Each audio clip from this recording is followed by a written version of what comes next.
Ya, Assalamualaikum warahmatullahi wabarakatuh, sahabat inisiator semua. Selamat datang dan selamat bergabung dalam acara kita pada hari ini. Semoga semuanya dalam keadaan sehat-sehat ya.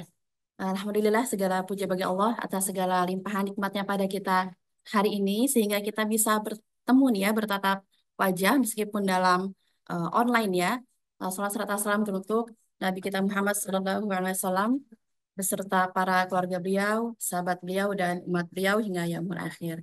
Dan semoga kita termasuk ke dalam barisan umat beliau yang kelak mendapatkan syafaat dari beliau. Sebelumnya perkenalkan nama saya Lili Suryani selaku pembawa acara pada hari ini menyambut sahabat inisiator semua pada hari ini yang Masya Allah sudah lebih dari 100 orang nih gitu yang bergabung. Insya Allah masih terus akan bertambah ya. Baik, sebelum lebih jauh, mari sama-sama kita awali pertemuan kita dengan membaca lafaz basmalah bersama-sama. Bismillahirrahmanirrahim. Ya, dan untuk menambah keberkahan acara kita pada hari ini, mari sama-sama kita simak lantunan ayat suci Al-Quran yang akan dibacakan oleh Saudara Hilmi Abdul Aziz. Kepada Saudara Hilmi Abdul Aziz, kami persilakan.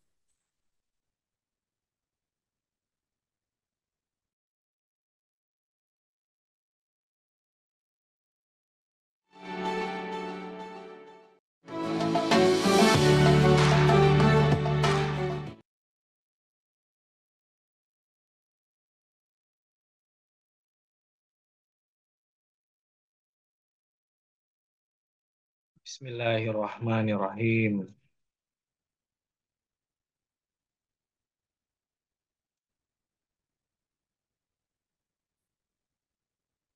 A'udzu billahi minasyaitonir rajim.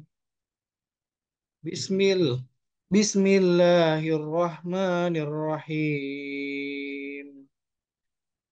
Wadduha wal laili idza saja. Ma wadda'aka rabbuka wa ma qala. Walal akhiratu khairul laka minal ula. Wala saufa yu'tika rabbuka fatarda. Alam yajidka yatiman fa'awa. Wa wajadaka dhallan fahada. Wa wajadaka ailan fa'agna. Fa'ammal yatima fala taqhar. Wa ammas sa'ila fala tanhar. Wa amma bi ni'mati rabbika fahaddis. Sadaqallahul adzim.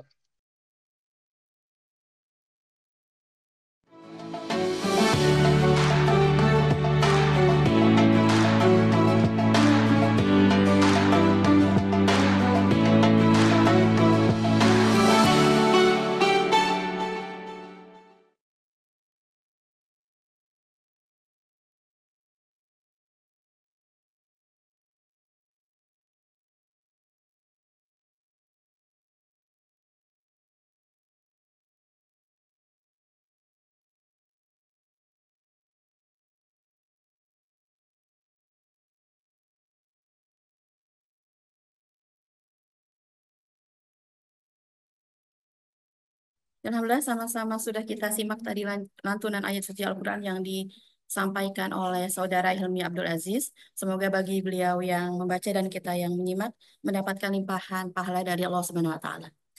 Selanjutnya mari sama-sama kita nyanyikan lagu kebangsaan Indonesia Raya.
Ya, insya Allah semakin menambah semangat kita ya pada hari ini setelah bersama-sama menyanyikan lagu Indonesia Raya tadi. Ya, sebelum kita masuk nih ke acara inti kita yang pasti sudah sama-sama kita tunggu bersama nih ya.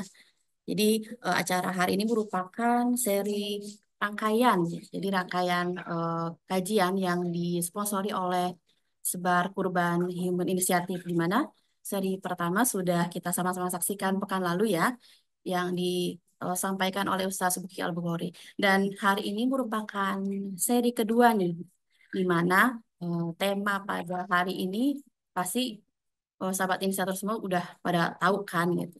Jadi apa temanya? Jaga mental ibu untuk bangun keharmonisan keluarga. Jadi sebelum kita sambut nih pembicara kita pada hari ini, saya mau tahu dulu dong, ini paling jauh dari daerah mana nih yang hadir di sini? Masya Allah ada Tokyo hadir. Nah, di sana eh, pagi, siang atau malam ini yang di Tokyo gitu. Kemudian ada juga yang dari Bogor. Kemudian ada juga yang dari Gunung Kidul, Yogyakarta, gitu. Kemudian dari mana lagi nih? Yang paling jauh sejauh ini masih Tokyo nih, Depok sama nih sama kayak saya. Makassar luar biasa. Garut, nah dodolnya ya. Aceh juga nih ya luar biasa. Insya Allah semua sahabat inisiator ini tersebar nih dari Sabang sampai Merauke, bahkan ada yang dari luar negeri ya. Masya Allah tadi Hokkaido hadir, Jogja, Semarang, ada IKN juga nih luar biasa. Ada Jogja dan lain-lain.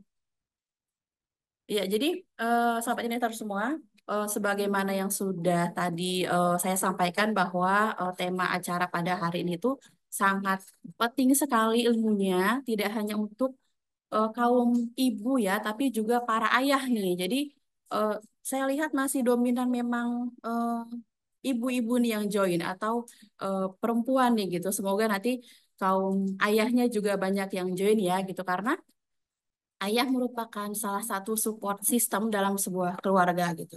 Dan juga tidak hanya berguna bagi untuk yang sudah berkeluarga gitu, tapi juga bagi sahabat inisiator semua yang mungkin ada yang tengah mempersiapkan pernikahannya atau yang tengah berikhtiar nih untuk menjemput jodohnya begitu ya. Yang pasti ini sangat bermanfaat sekali. Nah, pembicara kita pada kali ini juga sudah bergabung bersama kita semua di tengah-tengah kita. Dan nanti teman-teman atau sahabat inisiator bisa sambil disiapkan nih catatannya gitu. Jadi eh, bukunya agar bisa dicatat nih poin-poinnya apa saja gitu yang disampaikan nanti oleh pembicara kita pada hari ini. Kemudian bagi sahabat inisiator yang nanti ada pertanyaan, nah itu bisa langsung chat ya di kolom chat. Nah, insya Allah nanti setelah selesai pemaparan oleh pembicara kita, akan kita bacakan dan akan dijawab insya Allah oleh pembicara kita pada hari ini. Baik, tanpa berlama-lama lagi, mari sama-sama saja kita sambut dan kita salam, kita sampaikan ucapan selamat datang kepada Mbak Intan Erlita selaku pembicara kita pada hari ini. Assalamualaikum Mbak Intan. Assalamualaikum warahmatullahi wabarakatuh. Iya, Mbak Intan gimana nih kabarnya pada hari ini? Alhamdulillah baik. Apa kabar Mbak? Alhamdulillah baik Baik, ya. Gitu. sehat. Oh, Alhamdulillah gitu. Jadi udah Alhamdulillah. semangat sekali pasti Mbak Intan ya untuk berbagi nih nanti Mbak Intan pada Iya, sahabat inisiator semua. insya Allah.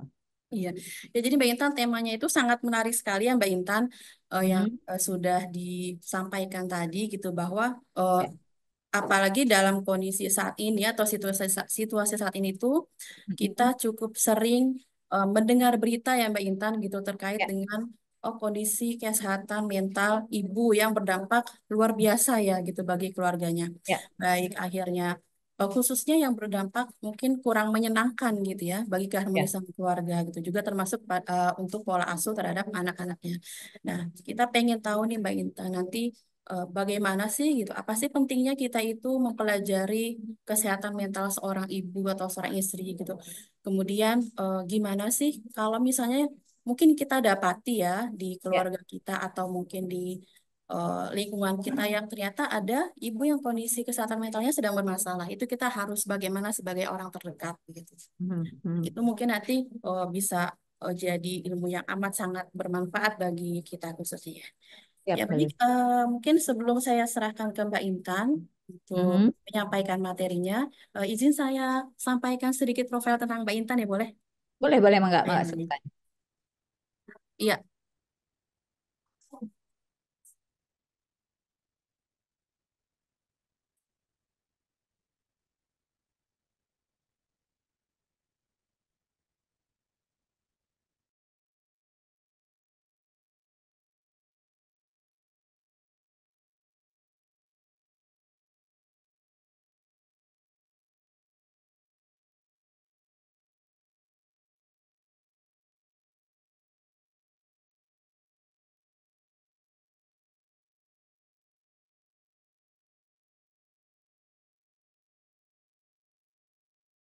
ya mungkin sambil aku bacakan aja ya sedikit nih singkat profil tentang Mbak Intan. Jadi nama lengkap pembicara kita pada hari ini adalah Intan Erlita MPSI psikolog. Jadi beliau adalah seorang psikolog ya gitu. Jadi eh, yang sangat-sangat berpengalaman sekali. Saat ini beliau merupakan founder dari Titik Putih begitu ya. Jadi saya baca tentang riwayat organisasinya itu luar biasa sekali. Beliau pernah tergabung dalam Sekretariat Wakil Presiden Republik Indonesia, kemudian juga Kementerian Keuangan, Kementerian Perindustrian, Kementerian Pemberdayaan Perempuan dan Perlindungan Anak, dan juga masih banyak lagi aktivitas beliau yang pernah dan sedang beliau jalani sampai dengan saat ini. Kemudian beliau juga pernah menjadi host di beberapa stasiun televisi swasta ini. Jadi ada di Trans TV, kemudian ada di Global TV, ada di TV One, dan beberapa stasiun televisi yang lain. Kemudian beliau merupakan salah satu lulusan Universitas Indonesia dan banyak sekali aktivitas beliau di luar dari memang eh, profesi beliau sebagai seorang psikolog ya gitu. Jadi beliau juga brand ambassador dari beberapa produk-produk lainnya. Ya, mungkin itu sekilas tentang profil dari pembicara kita pada hari ini. Dan tanpa berpanjang kata lagi, saya persilahkan kepada Mbak Intan untuk menyampaikan materi yang sudah dipersiapkan. Ya, silakan Mbak Intan. Ya, terima kasih Mbak Lilis. Assalamualaikum warahmatullahi wabarakatuh. Apa kabar semuanya, Bapak Ibu semuanya? Semoga semua sehat dan selalu dalam lindungan Allah Subhanahu wa taala. Pertama-tama saya ingin mengapresiasi para ayah bunda ya, Umi, Abi, ayah, bunda, mama, papa yang bersedia hadir di parenting kita kali ini ya. Cukup surprise karena banyak banget yang hadir ya. Kalau nggak salah, kalau di saya sih 188 orang nih, sementara kita tahu bahwa ini hari kerja ya dan di jam-jam yang sebenarnya colongan-colongan ya sambil kerja sambil pegang laptop ya mau yang di rumah juga kan lagi ngerjain urusan rumah tangga ya ada anak-anaknya mungkin pulang cepat karena ujian. Nah, eh, hari ini kan kita membahas mengenai ibu sebetulnya ya, betul nggak sih bahagia kita bagaimana jalani peran dalam keluarga gitu. Nah ini tentunya kalau kita bicara bahagia dalam menjalani peran ini kan bukan hanya seorang ibu aja ya, setuju ya gitu ya. Jadi emang butuh yang namanya kalau bahagia jalani peran dalam keluarga itu ya ayah ya bunda harus kerjasama gitu. Tapi kali ini kita spesifik membahas mengenai jaga mental ibu untuk bangun keharmonisan keluarga. Dan saya sangat senang karena ada ayah yang juga ikut gabung di sini karena penting banget para ayah-ayah untuk menjaga kesehatan mental dari istrinya ya, dari ibunya anak-anak karena itu sangat mempengaruhi karakter anak kita ke depannya gitu. Jadi kalau saya bilang kita harus benar-benar saling menjaga baik kesehatan mental ayah maupun kesehatan mental ibu itu harus sama-sama saling dijaga supaya tidak terjadi hal-hal yang menyebabkan kerugian di masa depan. Kepada siapa? Tentunya berimpact kepada anak kita ya. Boleh dibantu next slide. Nah, sekarang kita bahas dulu tentang kesehatan mental nih Ayah Bunda ya. Jadi kita harus paham dulu kesehatan mental itu apa. Karena banyak yang salah pengertian tentang kesehatan mental nih. Dipikir orang kalau yang kesehatan mental nggak ada namanya stres gitu ya. Dipikir orang kalau yang namanya kesehatan mental hidupnya bahagia-bahagia aja nggak punya masalah gitu ya. Kalau saya nggak punya masalah, saya juga mau tahu caranya kalau nggak punya masalah tuh kayak gimana ya. Karena saya ngomong aja kayaknya masalah hidupnya banyak banget nih gitu ya. Tapi ternyata kesehatan mental itu adalah bisa dilihat sama-sama ya di layar ya. Jadi keadaan di mana seseorang itu dapat mengatasi stres yang normal. Jadi bukan berarti dia nggak stres, ya nggak? Yang ngomong ini bukan saya, tapi dari WHO. Jadi mengatakan bahwa manusia itu ya yang mentalnya sehat adalah yang bisa mengatasi stres yang normal. Artinya ada stres nggak di kadar orang yang mentalnya sehat? Ada. Cuman yang membedakan stresnya itu dia hadapi sehingga stresnya selesai. Jadi individu itu akhirnya dapat bekerja produktif lagi, terus punya manfaat bagi dirinya, keluarganya, masyarakat gitu kan, sehingga dia punya nilai, punya value gitu ya, bisa berkontribusi. Jadi artinya orang yang mentalnya sehat dengan orang yang mentalnya tidak baik-baik saja, itu yang membedakan adalah bukan berarti mereka kena masalah atau nggak kena masalah. Enggak, orang yang mentalnya sehat juga kena masalah dan rasanya nggak mungkin manusia hidup nggak diuji gitu ya. Cuman yang membedakan adalah manusia yang mentalnya sehat ketika ketemu masalah, yang dicari adalah bagaimana caranya saya mencari jalan keluar dari masalah ini. Walaupun berat dihadapi, walaupun ribet ditelusuri, yang penting masalah ini selesai. Sementara kalau orang yang mentalnya sedang tidak baik-baik saja, itu cenderung kalau punya masalah itu dia tuh kayak menyalahkan orang lain ya kan, kemudian dia itu seperti nggak terima dia kena masalah, udah nyalahinya orang lain, nyalahinya diri sendiri, tapi dia nggak nyari solusinya. Akhirnya yang terjadi apa? Pekerjaannya berantakan, perannya sebagai orang tua juga berantakan, belum lagi dia ngerasa dirinya nggak punya manfaat, dan akhirnya yang seperti ini mereka nggak akan bisa berkontribusi full baik buat dirinya, keluarga maupun buat masyarakat. Artinya yang membedakan adalah dari bagaimana cara orang itu menangani masalah yang sedang terjadi ya. Jadi mulai sekarang ibu-ibu ya, ayah-ayah ya. Jadi stres itu normal-normal aja dan itu ambang orang berarti kita masih hidup ya, kita masih diuji ya. Malah bahaya kalau kita udah nggak diuji ya gitu ya. Nah, jangan sampai tapi stres ini merubah kita mempunyai mental yang illness ya. Kenapa? Karena kalau mental kita illness nanti larinya tuh dari stres naik ke depresi ya. Dari depresi mulailah muncul-muncul tuh gangguan-gangguan kesehatan jiwa, cemas, ketakutan, terus apa namanya merasa tidak berguna ya, muncullah tadi tuh yang lain-lainnya, kondisi psikis lainnya. Nah, itu udah menyeramkan gitu. Jadi artinya kita berhenti sampai bahwa manusia hidup punya masalah, yang penting dicari jalan keluarnya dan selesai gitu. Jadi kita harus menyelamatkan diri kita sendiri gitu sebelum kita memikirkan bahwa mental illness itu akan terjadi pada diri kita. Jauh-jauh dari mental illness, bener deh, serem banget itu mental illness ya. Jadi harus dijaga baik-baik kesehatan mental kita ya. Oke, boleh next lagi. Selanjutnya, setelah kita membahas kesehatan mental, kita akan membahas mengenai, boleh dibantu next slide-nya. Setelah ini kita bahas mengenai peran. Nah, karena ini spesifik ibu ya, jadi saya memang buatnya peran wanita nih. Jadi para ayahnya juga penting harus tahu ini karena ternyata istri kita atau diri kita nih yang perempuan ya, kita tuh punya peran banyak. Tapi saya memang menyoroti 3 peran ini, yaitu peran sebagai istri, peran sebagai ibu, dan peran sebagai diri sendiri. Belum lagi misalnya ya, ada peran sebagai adik, kakak, keponakan, tante ya kan, banyak ya. Tapi itu menurut aku adalah peran yang sub gitu. Nah, yang utama nih pilarnya adalah 3 hal ini, yaitu sebagai istri, sebagai ibu, dan diri sendiri.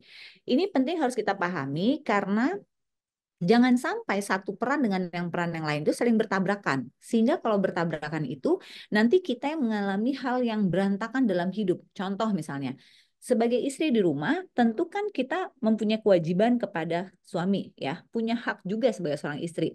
Sebagai ibu itu juga punya hak dan kewajiban. Jangan lupa untuk diri sendiri kita juga mempunyai hak dan kewajiban. Terkadang yang terabaikan itu adalah peran untuk diri sendiri. Dan kebanyakan perempuan, kebanyakan ya, walaupun saya nggak bilang semua ya, kebanyakan perempuan begitu sudah menikah, peran ibunya tuh number one. Apa-apa buat anak, yang penting anak sehat. Ah, udahlah saya mah nggak apa-apa begini aja, yang penting anak, anak, anak, anak, anak. Yang terabaikan biasanya 2 peran. Peran sebagai istri, peran sebagai diri sendiri. Tanpa sadar kita mengabaikan itu. Nah, begitu ada peran yang tidak terpenuhi, mulai terjadi ketidakseimbangan. Walaupun ya, belum tentu peran istri, peran ibu, peran diri sendiri ini porsinya harus sama. Bisa jadi beda. Nah, ini makanya saya suka bilang, kita tuh jangan usil ngomentarin kehidupan orang lain. Karena bisa jadi kehidupan orang lain betulnya beda dengan kita. Jadi kita nggak bisa tuh menyamakan gitu. Oh, kalau saya sih sebagai ini begini begini begini, kamu tuh harusnya gini, nggak bisa ya. Jadi karena setiap orang harus menjalani ketiga peran ini, namun porsinya mungkin berbeda. Contoh, peran istri yang suaminya long distance marriage ya, kerjanya di luar kota, di luar negeri, pasti porsinya akan berbeda dengan suaminya yang tinggal serumah, iya kan? Pasti lebih fulfill ketika suaminya di rumah. Nah, jadi kita nggak bisa menyamakan posisi kita dengan orang lain. Pahami dulu aja, ini adalah untuk diri kita, bahwa kita perempuan punya 3 peran yang harus kita jaga supaya keseimbangannya berjalan, karena masing-masing punya kewajibannya secara baik. Oke, boleh next lagi? Nah, selanjutnya kita akan bahas sedikit ya dari peran-peran ini ya. Eh, Boleh dibantu untuk dilanjut? Nah, penting kita memahami peran ya. Jadi tadi saya udah kasih tahu nih peran-perannya ada 3. Ada peran ibu, peran istri, dan peran untuk diri sendiri. Peran yang harus kita pahami ini kenapa? Karena ibu tuh sumber kebahagiaan dan kehangatan di rumah, walaupun ayah juga. Jadi saya suka sering ya kalau saya ngadain seminar, saya suka menganalogikannya gini. Bu, ya, kita ini kalau rumah itu kita tiang. Ya, jadi atapnya tuh suami kita, ya dia yang menaungi, dia yang melindungi, mencari nafkah, gitu itu suami kita ya. Nah, bangku, kursi, meja, kasur, lain-lain itu semua adalah anak-anak kita atau orang-orang rumah yang ada di rumah kita ya. Nah, kita itu tiang yang menghubungkan antara atap dan yang ada di bawah supaya berdiri kokoh. Sehingga kalau kitanya roboh, maka atap itu akan menghancurkan yang ada di bawah termasuk diri kita.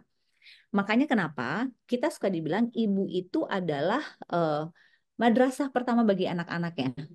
Betul ya? Karena tiang, kita yang membentuk karakter di awal. Nah, dalam ilmu psikologi itu kan ada yang namanya golden age ya, usia-usia anak yang period emas ya. Itu adalah usia-usia di mana yang namanya otak lagi berkembangnya pesat ya, yang namanya kepandaian anak lagi berkembangnya pesat. Tapi anak belum punya filter. Maka kenapa kalau ibu-ibu perhatikan yang masih punya balita, anak-anak sumur itu adalah peniru ulung. Karena dia persis akan meniru apa yang dilihat dan apa yang dia dengar. Tapi dia nggak punya filter. Nah, bayangin ya. Jadi kebayang kenapa sebaiknya anak-anak di Golden Age itu dipegang oleh ibunya. Tapi Mbak Intan, aku kerja, aku nggak bisa megang anak saya karena saya harus kerja Senin sampai Jumat. It's okay. Tapi pada saat di rumah quality time dengan anak kita gitu, sehingga peran ibunya nggak hilang, ya. Karena ibu itu sumber kehangatan di rumah. Bayangin ya. Misalnya nih, ibu bete aja ya, mukanya bete aja, moodnya udah gak enak.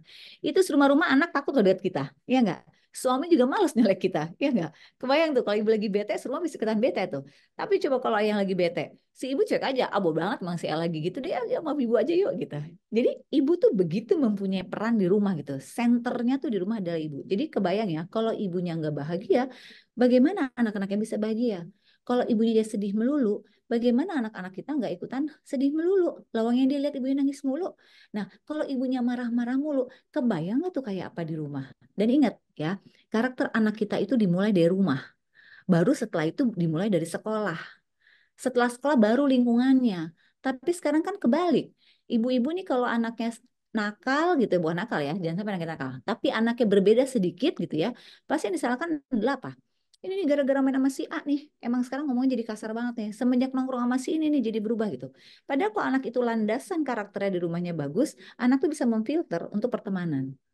Nah, karena kenapa lingkungan masuknya di nomor ketiga? Yang pertama itu adalah karakter di rumah, kemudian di sekolah mulai masuk ketika dia sekolah, dan terakhir baru bagaimana lingkungan mempengaruhi gitu ya. Jadi penting kita pahami karena ternyata peran ibu tuh bukan hanya sekedar yang penting kita ngasih makan, yang penting kita apa namanya menyiapkan apa yang mereka butuhkan itu enggak. Ternyata peran ibu sangat luar biasa dan memberikan karakter yang kuat buat anak-anak kita ke depannya ya. Oke, boleh next. Nah, bahayanya nih ibu-ibu ya, semakin sering kita membandingkan kehidupan kita dengan orang lain, nah ini harus hati-hati nih.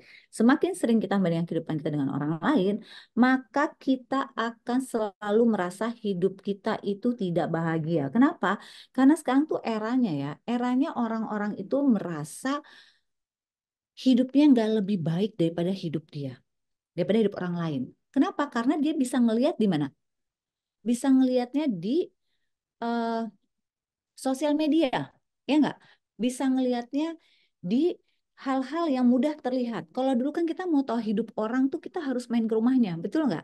Kita harus tahu dulu dia kuliahnya di mana, sekolahnya di mana, anaknya berapa, anaknya sekolah di mana. Sekarang nggak. Sosial media itu adalah media terbesar yang buat kita membandingkan kehidupan kita dengan orang lain. Dan ibu-ibu tahu nggak? Ternyata ya, kalau ibu-ibu selalu membahas mengenai kehidupan orang lain dan di-compare dengan kehidupan kita, ternyata itu adalah awal mula kita merasa nggak bahagia. Tuh. Jadi akhirnya ini masalah yang terbesar yang harus kita hadapi. Ibu bisa bayangkan nggak? Yang namanya yang posting video siapa, yang posting foto siapa, tapi yang emosi kita, Bu. Ya, yang posting pencapaian anak, yang dimarahin anak kita.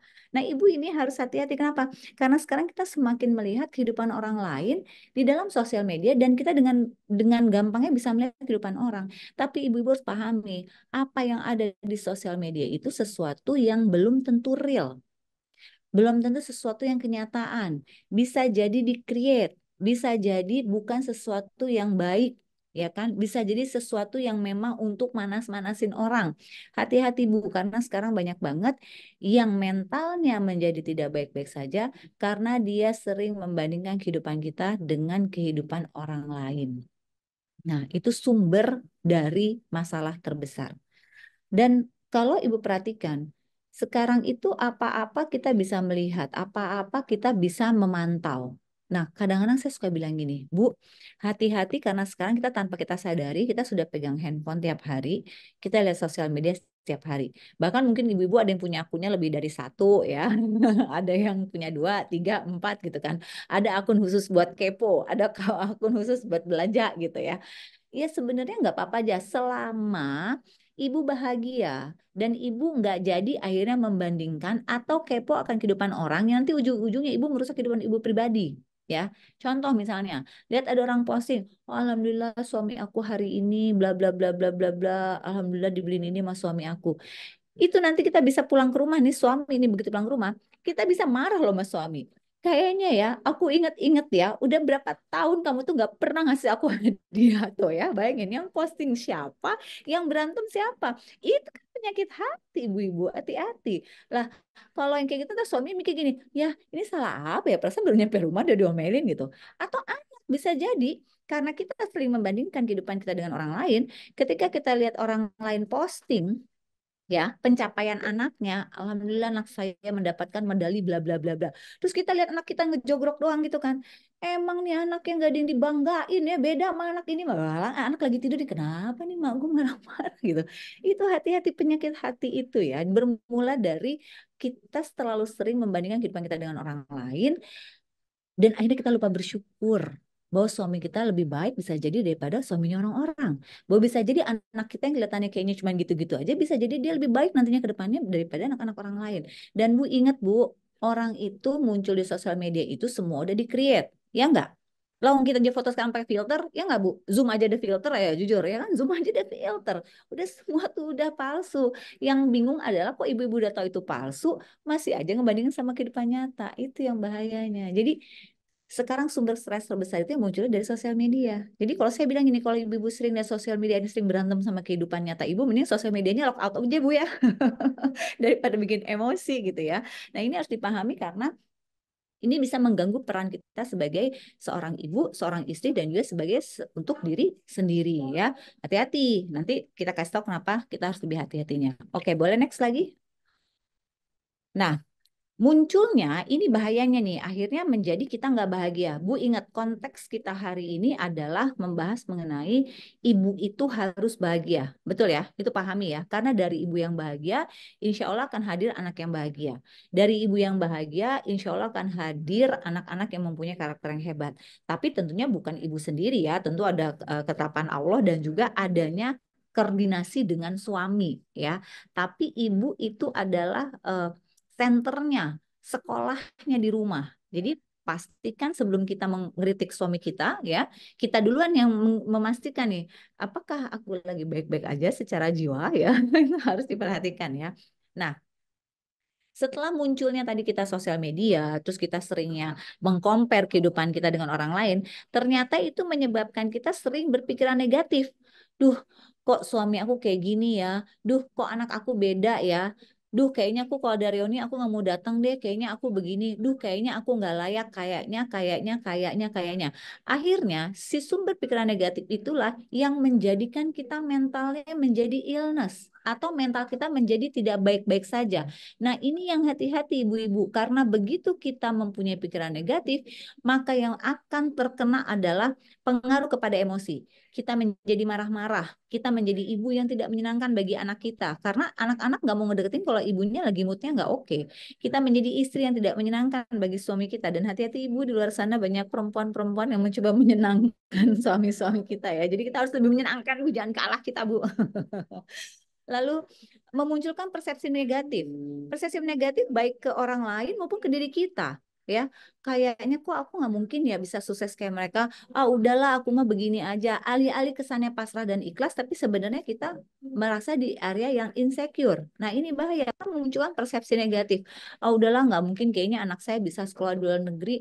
Lawang saya juga kerjanya gini-gini aja. Kayaknya saya nggak mungkin loh. Sekarang kalau ibu lihat ya, berita-berita viral, banyak bu anak-anak yang sekolah ke luar negeri dengan beasiswa, ibunya nggak ngeluarin duit sama sekali. Yang membedakan apa? Mindset orang tuanya dan mindset anaknya.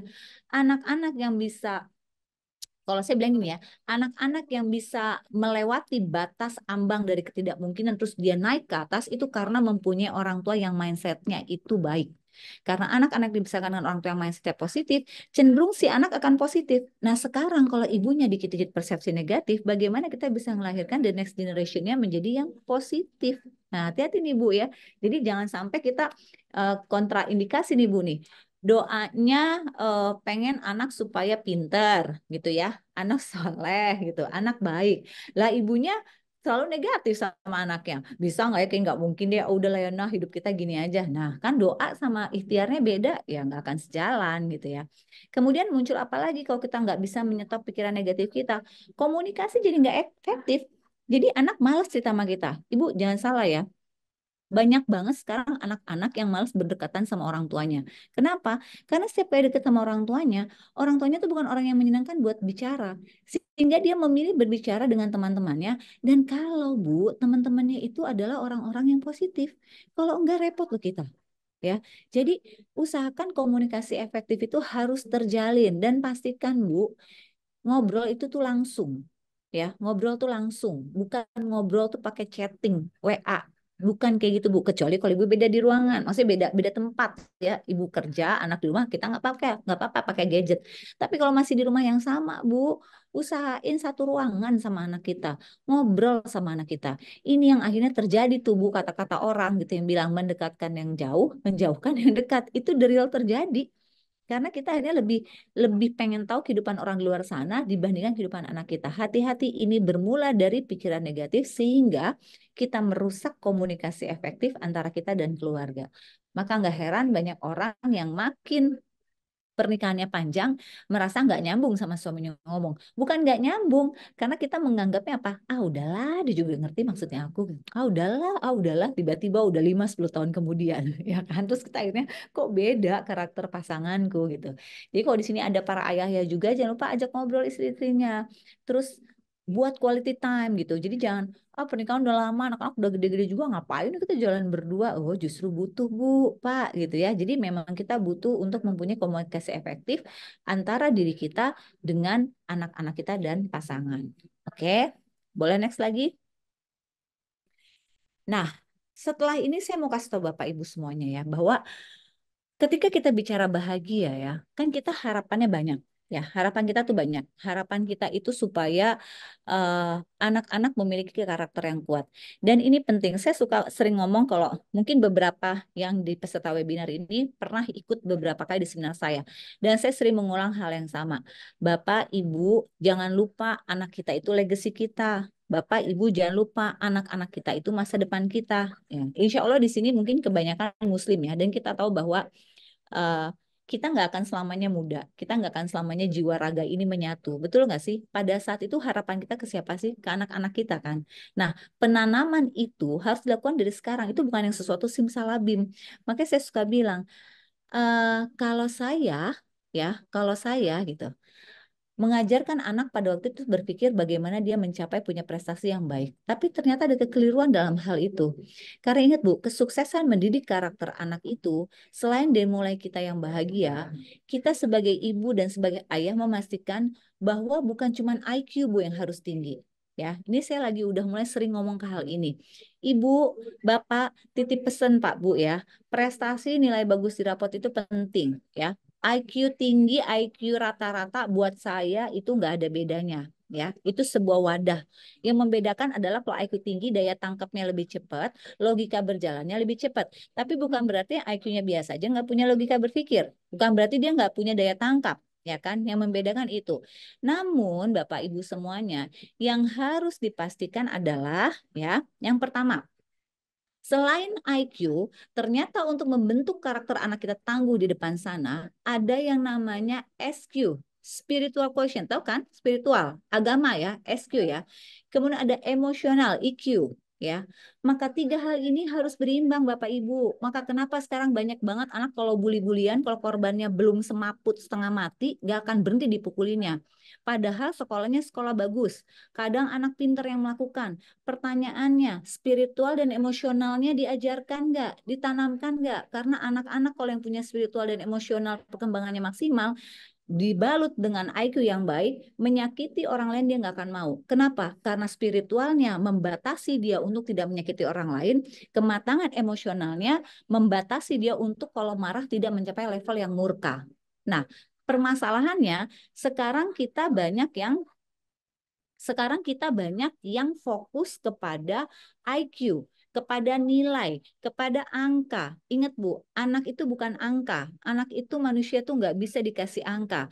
Tapi anak pintar, ketika digabungkan dengan kematangan emosional dan di diberikan kematangan agama yang baik, maka itu menjadi karakter yang hebat di masa depan. Bapak Ibu, tantangan anak-anak kita bukan hanya manusia. Dia akan bertarung dengan robot-robot di depan sana. Kalau hanya modalnya pintar, robot pintar. Tapi ketika berbicara spiritual, ketika bicara emosional, robot nggak punya di area itu. Maka jadikan anak kita unggul di tiga area tadi sehingga anak kita menjadi karakter yang tangguh ke depannya. Caranya gimana? Udah pasti ya doa. Ya, sebelum kita ikhtiar dunianya, kita harus doa dulu ke atas ya. Karena mendidik anak zaman sekarang, Masya Allah dengan segala tantangannya itu nggak mudah. Bahkan saya berbicara sendiri pun punya tantangan sendiri ketika harus mendidik anak saya yang 4 orang ini gitu ya. Nah, tentu kita harus minta kepada Allah supaya kita diberikan kemampuan dan pasangan untuk menjadi orang tua yang terbaik. Yang kedua, baru mulai kita fokus pada kualitas hubungan dengan pasangan, dengan anak, kemudian lingkungan sosial. Mulai fokus hubungan dengan pasangan tuh kayak gimana, oh perbaikin, oh kurang, oh ternyata kita kurang matching nih dalam pola asuh, yuk kita satuin lagi visi misi kita apa dalam pola asuh. Kemudian hubungan sama anak perbaiki, oh kurang deket nih sama anak, jarang jalan bareng, jalan untuk kita ngobrol sama anak, perbaiki karena itu tuh investasi kita Bu gitu ya. Kemudian lingkungan kehidupan kita yang di dunia nyata. Jadi ibu jangan dikit-dikit bandingin dunia maya lagi ya. Kalau sekarang udah saya sistemnya adalah ke dunia maya itu posting terus saya lupain Bu. Kenapa? Karena saya nggak mau hidup saya habis dengan men-scroll kehidupan orang lain. Karena ternyata kalau kita tutup sosial media kita, kehidupan nyata kita banyak yang harus kita perbaiki. Lalu yang ketiga menjaga keseimbangan hidup. Jangan lupa Bu ya, kita butuh buat diri kita. Kita butuh buat me time, kita butuh buat menyenangkan diri kita. Maka bolehlah Bu, sesekali kita melakukan hal-hal yang kita senangi, walaupun ya kita jangan sampai menghabiskan waktu dan lupa dengan kewajiban sebagai istri dan ibu. Ibu-ibu boleh aja ngumpul-ngumpul sekali ngopi-ngopi, tapi jangan sampai Bu agenda ngopi-ngopinya Senin sampai Jumat ya Bu. Ya. Jadi life balance-nya boleh diperbaiki. Terus yang terakhir adalah membantu orang lain. Ibu-ibu satu pesan lagi ya buat saya bahwa anak-anak sekarang itu bukannya mereka nggak punya kemampuan empati. Mereka punya ya. Bukannya mereka nggak ngerti gimana caranya mempunyai perilaku yang baik. Mereka punya. Tapi mereka nggak pernah dicontohkan langsung sama kita. Sehingga menurut mereka berbuat baik itu cukup dengan pakai aplikasi sedekah selesai gitu sehingga empatinya mereka tidak terasah ketika mereka melihat ada sesuatu mereka nggak ngerti harus gimana sementara empati itu kan bukan teori dicontohkan ya kan jadi empati sama simpati beda ya kalau simpati itu kan merasakan apa yang orang merasakan oh iya kasihannya dia ya nah, udah Itu simpati. Kalau empati, duh orang itu kasihan ya, apa ya yang bisa saya lakukan buat dia? Itu empati. Dan untuk mencapai empati bagi seorang anak itu dibutuhkan contoh dari orang tuanya. Maka ketika kita membantu orang lain, ajaklah anak kita sehingga anak kita melihat dan insya Allah anak kita akan melakukan hal yang sama persis dengan yang kita lakukan. Jadi poinnya kita harus menjadi ibu yang bahagia insya Allah. Permasalahan dalam hidup itu pasti ada, tapi kita harus bisa melewati masalah itu dengan baik. Bukan berarti kita akan nggak merasa sedih, kita nggak akan merasa kecewa, pasti akan merasakan emosional naik turun. Namanya hidup ya. Tapi kalau kita bisa lewati dan bertemu dengan jalan keluarnya, insya Allah kita tidak akan mencapai level di titik mental illness. Jadi yuk hidup lebih bahagia, karena dari ibu yang bahagia, dari ayah yang bahagia akan tercipta karakter anak-anak yang bahagia. Ingat Bu, anak kita investasi kita, kita mempunyai banyak harapan kepada anak-anak kita di depan nanti sana ya. Jadi tolong, tolong tinggalkan good memory bagi anak-anak kita tentang kita orang tuanya. Jangan sampai mereka yang dia rekam adalah sesuatu yang bad memory yang menimbulkan trauma pada anak kita di depan nanti. Dan percayalah Bu, ya, trauma terbesar banyak terjadi di rumah, baru di lingkungan luar. Nah, ini pembelajaran buat kita untuk kita jangan sampai menjadi orang tua yang justru menimbulkan trauma pada anak kita yang akan berimpact pada masa depan mereka. Nah, boleh next lagi? Itu mungkin sharing saya kali ini dan kita akan masuk ke sesi tanya jawab ya atau sesi sharing ya, Mbak Lilis ya. Terima kasih. Ya, Masya Allah, makasih banyak Mbak Intan, luar biasa banget materinya ya, sahabat inisiator. Jadi bikin bertanya-tanya ke diri sendiri juga ini gitu ya. Karena memang relate banget gitu sama kehidupan kita Iya, sehari-hari. Khususnya mungkin yang sudah berkeluarga atau dikaruniakan putra-putri begitu ya. betul. Tadi ada beberapa poin memang yang saya coba catat ya, sambil Ya, teman-teman bisa chat ya yang mau tanya. Tadi juga sudah sempat saya eh, catat beberapa pertanyaan dan saya coba pilah dulu nanti ya untuk yang disampaikan kepada Mbak Intan. Mungkin langsung saja kita ke sesi tanya jawab nih Mbak Intan. Aku izin boleh. bacakan nih satu pertanyaan dulu dari Ibu Ningsih di Jakarta Timur. Jadi ada dua pertanyaan nih Mbak Intan. Yang pertama, mengenai peran diri sendiri nih Mbak Intan. Boleh kan ya jika kita sebagai ibu mau me time, tadi juga sudah disampaikan oleh Mbak Intan ya, bareng teman-teman meski sebentar. Cuman kadang kok ketika ninggalin anak, kok ya nggak tega dan kepikiran gitu Mbak Intan. Kemudian yang pertanyaan keduanya terkait golden age anak-anak. Saya punya toddler 1,5 tahun dan baby 2 bulan. Sebagai ibu kadang mau ikut bantu suami kerja untuk nabung biaya pendidikan anak yang sekarang kian melambung. Cuma galau nih karena pasti ninggalin anak-anak di masa golden age-nya yang Ibu Ning sini sebenarnya nggak mau melewatkan masa itu gitu. Nah itu kira-kira bagaimana ya Mbak Intan gitu barangkali bisa bantu. So, Baik, terima itu dulu kasih. Mbak. Ini Bu Ningsih yang nanya ya. Ya, Bu Ning.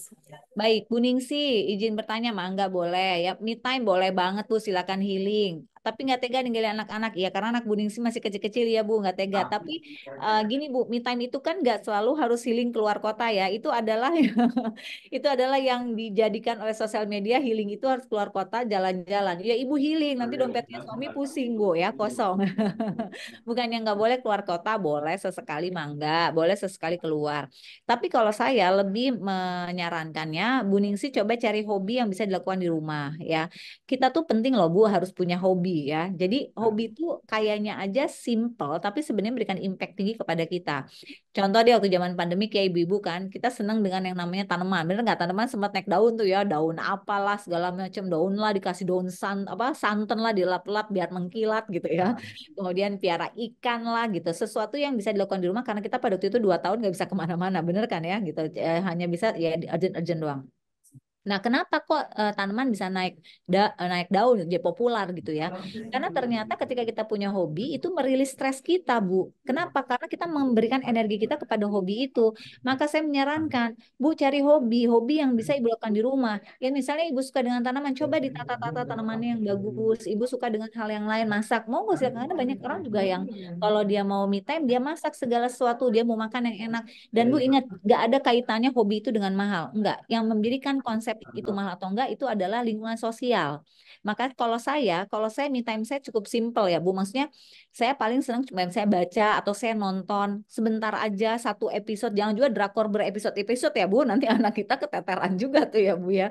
Jadi nonton, makanya saya membatasi diri. Saya tahu saya punya kenapa sampai sekarang saya jarang nonton drakor gitu ya. Anak-anak saya suka nanyain, Bunda ayo nonton, Bunda nonton gitu. Karena saya tahu kalau udah sekali saya nonton drakor, saya tuh akan melupakan kewajiban yang lain. Maka saya membatasi diri saya, walaupun bagi saya nonton itu me time, tapi saya hanya nonton short movie, film-film pendek. Karena saya tahu gitu, kalau saya kebablasan bukan jadi me time, yang ada saya malah buang-buang waktu. Jadi carilah me time yang nggak harus keluar kota, tapi sesuatu yang bisa dilakukan di rumah, dan setelah melakukannya kamu happy. Nah, jadi Mbak Ningsih silakan dicari itu ya. Lalu yang kedua, masalah bekerja di anak-anak masih usia toddler. Saya nggak bisa bilang boleh, saya juga nggak bisa bilang enggak, karena saya nggak tahu battle-nya dari Bu Ningsih sendiri. Saran saya coba diskusikan dengan suami, ya, apakah langkah untuk bekerja itu tepat atau enggak gitu, karena ada anak-anak yang masih di usia golden age ya. Kalau bisa ibu di rumah itu lebih baik ya gitu. Tapi kalau memang kondisinya harus bekerja, tentu harus ada plan B-nya ya. Dengan siapa anak ketika nggak ada kita di rumah ya kan? Ketika kita bekerja dengan siapa? Pastikan pengasuhannya itu adalah pengasuhan yang memang kita tahu dia punya pola asuh yang baik. Pengasuhan yang kita tahu pola asuhnya nggak ngaco. Karena banyak banget tuh sekarang ya, ibunya orang hebat, bapaknya orang hebat, dipercayain aja ke babysitter. Babysitternya nggak punya ilmu tentang pola asuh. Akhirnya anaknya ngikutin karakter apa? Ya udah karakter yang babysitternya berikan gitu. Nah jadi artinya bukan yang nggak boleh, silakan tapi pastikan mempunyai pengasuh yang sama atau satu visi misi dengan kita. Nah ini penting ya. Lalu yang selanjutnya adalah ibu kalau memang harus bekerja pilihannya, maka ibu nggak usah merasa bersalah jika memang itu pilihan yang tidak bisa dihindari gitu ya Bu. Yang penting ibu pada saat nggak bekerja wajib quality time dengan anak. Jangan nanti pulang kerja dengan alasan capek maunya tidur. Jangan sampai ketika weekend alasan pusing Senin sampai Jumat udah kerja, maunya begitu Sabtu Minggu maunya nyalon, maunya pergi sama teman-teman. Nah pertanyaannya kapan dengan anaknya gitu kan. Jadi ketika kita sudah memutuskan bekerja, sudah pasti ketika kita punya waktu, kualitas yang pertama sama anak. Karena kita harus membayar hutang ketika kita tidak hadir selama meninggalkan bekerja. Kurang lebih kayak gitu ya Mbak Ningsih ya, tapi tetap koordinasi ngobrol sama suami itu harus dilakukan untuk pilihan yang poin 2 yang masalah bekerja itu ya. Mungkin itu dari saya seperti itu, Bu Lilis. Ya, itu tadi jawabannya ya Ibu Ningsih. Semoga bisa jadi apa ya, insight yang baru ya. Kemudian pertanyaan selanjutnya ini ada dari Ibu Suherti. Bagaimana cara menghadapi anak-anak yang berbeda karakternya nih Mbak? Gitu. Karena saya suka keceplosan membandingkan anak saya, adiknya dengan kakaknya. Nah itu gimana nih tipsnya Mbak Intan? Nah, ini pertanyaan bagus banget ya. Jadi kita tuh jangan sampai membandingkan anak kita dengan anak kita yang lainnya. Ini biasanya terjadi buat mereka-mereka yang anaknya lebih dari satu ya, dua, tiga, atau empat kayak saya gitu ya. Tanpa sadar kita membandingkan. Ini jangan ya Bu, karena nanti takutnya terjadi persaingan antar adik kakak kandung. Dan ini bahaya Bu. Ini efek panjangnya tuh Bu ya. Nanti kalau adik kakak kandung itu dia bersaing gak sehat Bu. Ibu pernah dengar ya berita-berita di sosial media ya, di mana-mana ketika nanti orang tua udah nggak ada, anak adik kakak rebutan warisan sampai eh, pengadilan gitu mengadu-ngadu ya. Itu kan udah luar biasa deh. Itu berarti artinya dari kecilnya sudah tidak dipupuk adik kakak bahwa saling support dan saling mengisi gitu. Jadi Bu, hati-hati jangan membandingkan. Biasanya tuh ibu itu atau bapak tanpa sadar ke anak yang kecil tuh paling seneng inang-inung ya gitu. Si kakaknya dicuekin gitu. Padahal kakak dan adik berhak mendapatkan kasih sayang tapi memang sesuai dengan usianya. Jadi jangan dalih dengan kalimat gini biasanya. Kakak kan udah gede, paling ada yang ngerti sendiri. Nggak bisa gitu. Jadi kakak juga punya kebutuhan afeksi. Kakak juga butuh kebutuhan diperhatikan. Atau kebalikannya, kita lebih dekat sama si kakak, sama adik karena dia nggak masih kecil, nggak ngerti apa-apa, ya udah gitu. Padahal salah. Adik, kakak, semua sama membutuhkan perhatian dan afeksi yang sama. Jadi sebisa mungkin Bu, silakan untuk memberikan rasa sayang yang adil, perlakuan yang adil. Kalau kita pulang dari mana-mana, jangan adik duluan ini ditanyain, tapi hari ini adik, besok kakak, besoknya adik lagi, besoknya kakak. Jadi perlakuan adil yang kita bisa mudah-mudahan anak menerima bahwa nggak ada anak yang kita pilih kasih lebih kita sayangi daripada yang lain. Kurang lebih kayak gitu ya, Ibu. Ya, itu tadi ya jawabannya untuk Bu Suherti. Kemudian ada lagi nih Mbak Intan dari Ibu Widya Ariasti dari Bekasi. Bagaimana menjaga kesehatan mental diri jika pasangan kita menderita mental illness seperti bipolar dan karakteristik narsistik? Nah, gimana nih Mbak Intan kondisinya?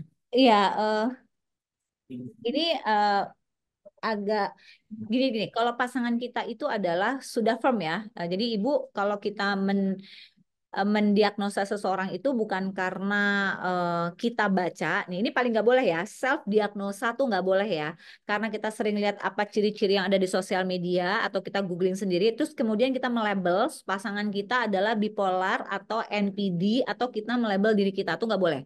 Karena yang berhak untuk memberikan diagnosa itu adalah pakar, yaitu psikolog atau psikiater, karena butuh dilakukan tes yang cukup panjang untuk menyatakan seseorang itu terdiagnosanya apa dan tegak diagnosanya apa. Nah, kalau itu hasil yang tadi Bu tanyakan itu udah murni keluar dari psikolog atau psikiater tegak diagnosanya, bukan berdasarkan dari kita membaca yang muncul di sosial media, maka yang harus dilakukan support system ibu itu harus ditanyakan kepada psikiater atau psikolognya. Karena untuk menjadi pendamping dari pasangan yang punya mental illness, kita harus tahu do and don'ts-nya. Rule-nya tuh harus tahu. Nah, kalau bipolar itu kan kecenderungannya adalah mood-nya atau emosinya yang naik turun. Maka kita harus mempelajari bagaimana ketika mood-nya sedang nggak enak, apa yang harus dilakukan supaya dia nyaman. Lalu yang kedua, hindari pemicunya yang menyebabkan bipolarnya muncul atau NPD-nya muncul, gitu kan. Kemudian yang ketiga adalah banyak sering kita memberikan support karena kesembuhan atau keberhasilan terapi dari sebuah penyakit mental illness itu biasanya karena adanya support terbaik dari keluarga terdekat, yaitu pasangan, keluarga, dan anak. Jadi itu saran dari saya. Lalu yang terakhir, penting bagi pendamping yang pasangannya mempunyai kondisi kesehatan jiwa gitu ya, bahwa untuk menjawab kesehatan mental diri kita, karena banyak yang terjadi ketika kita mendampingi pasangan kita atau kita punya anak yang punya kondisi mental tertentu, itu membuat mental kita jadi mental illness juga. Maka pastikan kita bisa menjaga mental kita untuk tetap stabil dan berada di mental yang sehat, karena kita harus mendampingi pasangan kita. By the way, Bu, untuk good news-nya, bipolar itu kalau bisa dikontrol, itu akan baik-baik saja, tapi selama pemicunya kita tahu dan bisa kita hindari. Itu ya dari saya. Terima kasih. Ya, mungkin pertanyaan terakhir Mbak Intan boleh satu lagi ya, Boleh, Mangga. kali gitu. Jadi yang terakhir ini ada pertanyaan dari Mbak Prahesti. Eh, Bu Intan, gimana caranya kita sebagai seorang ibu dalam menerima kritik nih dari anak atau suami saat kita sedang tidak baik-baik saja gitu. Itu. Ya, dikritik tuh emang kurang menyenangkan ya gitu ya. Tapi sebetulnya tergantung bagaimana kita menerima kritikan itu. Terkadang kita butuh masukan sih. Terkadang kita butuh input gitu untuk kita menjadi orang yang lebih baik lagi. Karena perlu disadari sebagai seorang ibu juga kita punya kekurangan ya. Sebagai seorang manusia kita nggak akan pernah sempurna gitu. Makanya saya selalu bilang jangan pernah berharap kita menjadi ibu yang sempurna atau istri yang sempurna gitu ya. Tapi setidaknya kita bisa menjadi ibu atau menjadi istri yang terbaik bagi pasangan dan anak-anak kita. Ketika kita menerima kritik ya, kalau mood kita lagi nggak enak, kita boleh loh kita menyampaikan kepada pasangan atau anak kita. Misalnya gini, boleh nggak kalau mau menyampaikan saran nanti karena Bunda atau saya lagi nggak enak moodnya. Khawatirnya nanti yang kalian sampaikan walaupun itu kebaikan, saya nerimanya bukan jadi sebuah kebaikan. Nah, jadi sampaikan juga kepada mereka kalau mau memberi masukan pada saat kondisinya sedang nyaman. Yang kedua, kalau pada saat hari nyaman terus saya dikasih masukan ya, jadi saya mengganti kata kritikan dengan masukan ya, karena kritikan kan konotasinya negatif ya. Jadi ketika kita sedang diberikan masukan, kita cerna masukannya. Bisa jadi masukannya itu sebuah kebenaran yang harus kita perbaiki, ya kan? Dan bersyukur yang memberikan saran adalah orang-orang terdekat kita, yaitu anak dan pasangan kita. Kalau kita diberikan saran atau dikritik oleh orang di luar sana, itu lebih menyakitkan gitu kan. Jadi terima, kita cerna dulu gitu kan. Lalu kalau ibu mau kasih excuse boleh, misalnya oh iya, tadi ibu ngomong gitu karena ibu sebenarnya nggak suka. Cuma dalam bayangan ibu gini, boleh kita mengcounter, boleh. Tapi perhatikan dulu, sebelum mengcounter kita mencerna dulu masukannya bener nggak nih, positif nggak nih gitu. Karena kadang-kadang kan kita nggak bisa melihat diri kita secara utuh ya, tapi orang lain bisa melihat diri kita. Lalu yang terakhir Bu, kadang-kadang memang dibutuhkan antar keluarga itu duduk bersama untuk saling memberikan insight. Nah, jadi di meja makan tuh momen yang terbaik ya. Kita ngasih masukan ke anak kita, mungkin kita sharing sama pasangan kita sharing sama suami kita gitu. Nah, ini yang harus dilakukan. Pertanyaannya, kita melakukan itu enggak? Atau kita nggak pernah melakukan itu? Kalau nggak pernah melakukan, dimulai dari kita saling ngomong dari hati ke hati. Karena insya Allah yang namanya rumah tangga itu kan kita long term ya, itu kayak maraton ya.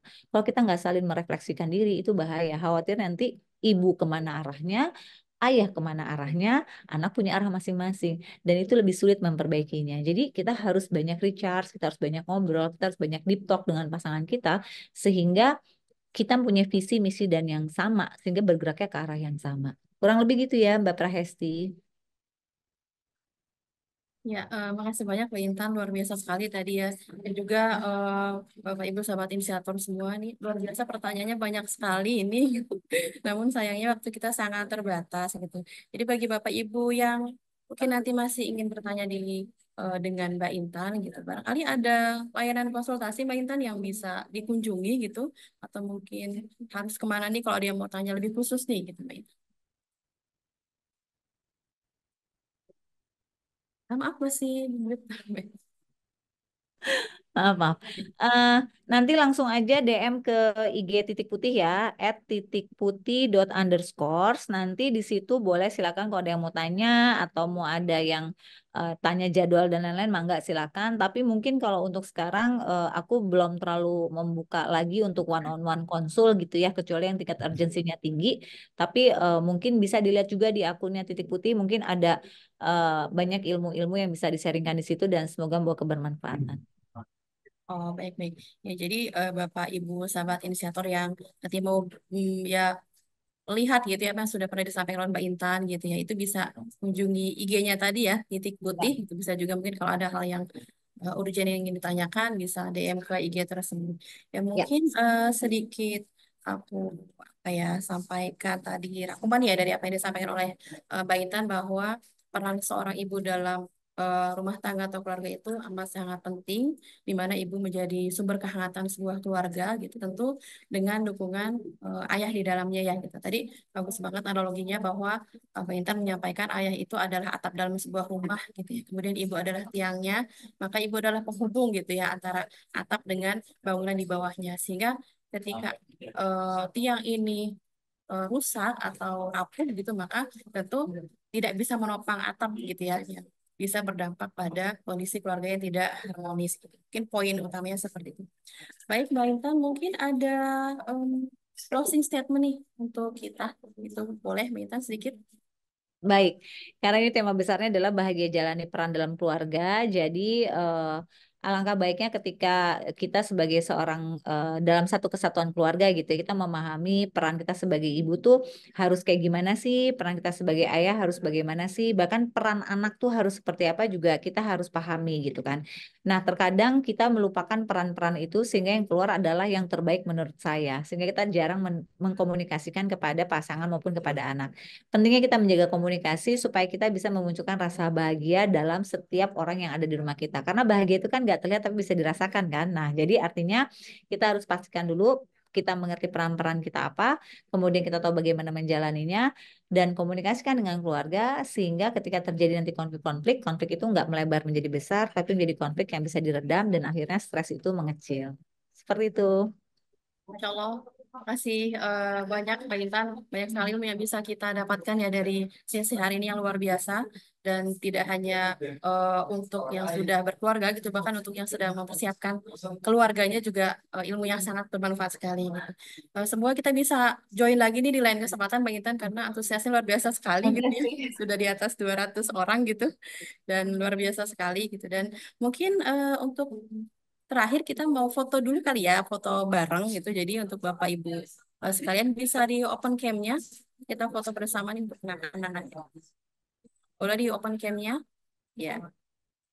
Dan dibantu mas-masnya ya. Udah. Ya, siap semuanya ya. Satu, senyum semuanya. Satu, dua, tiga. Ya, ya, terima kasih banyak untuk Mbak Intan atas waktunya dan pemaparan yang diberikan. Sama-sama. Kita bisa bekerja sama lagi di lain kesempatan gitu ya. Dan barangkali nanti bisa main-main juga gitu, Boleh, boleh. langsung gitu ya. Gitu.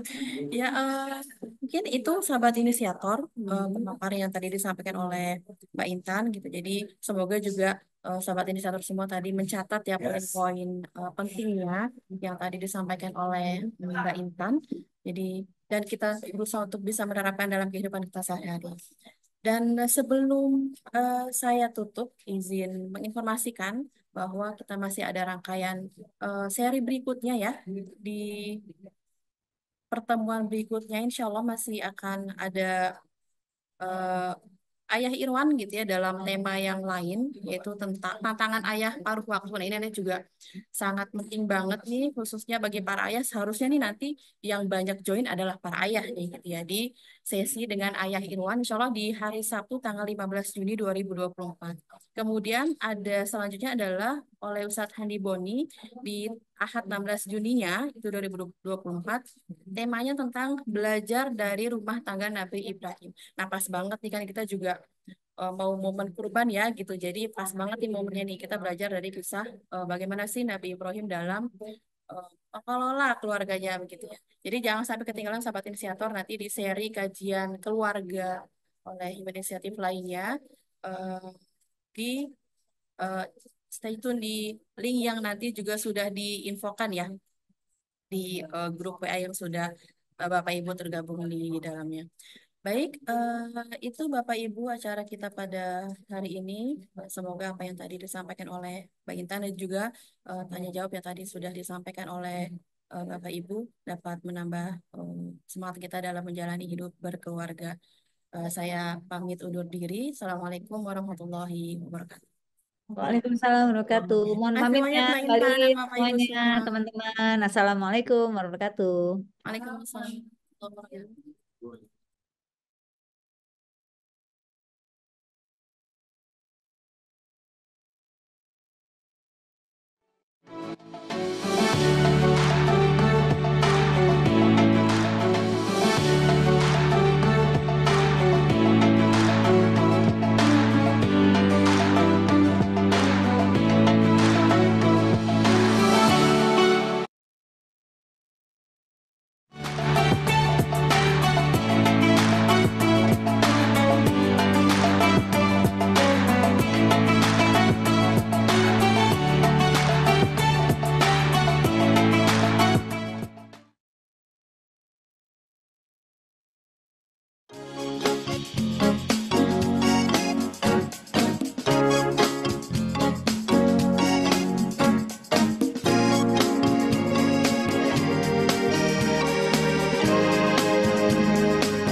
Berbagi penuh keikhlasan. Assalamualaikum warahmatullahi wabarakatuh, sahabat inisiator semua. Hari ini tim Human Inisiatif sedang berada di Desa Oebelo, Kecamatan Amanuban Selatan, Kabupaten Timur Tengah Selatan, Nusa Tenggara Timur. Masyarakat di Desa Oebelo ini salah satu masyarakat yang sangat minim dapat merasakan nikmatnya mengkonsumsi daging. Sehingga salah satu ikhtiar kami adalah bisa menjangkau masyarakat yang ada di sini, khususnya dalam momentum kurban di tahun 2024. Kami di sini 5 tahun panen daun pulang. Tapi ini tahun ya alhamdulillah. Kembali juga kita semangat pikiran kami bapak dong dari sana tapi masih mengingat masyarakat di NTT.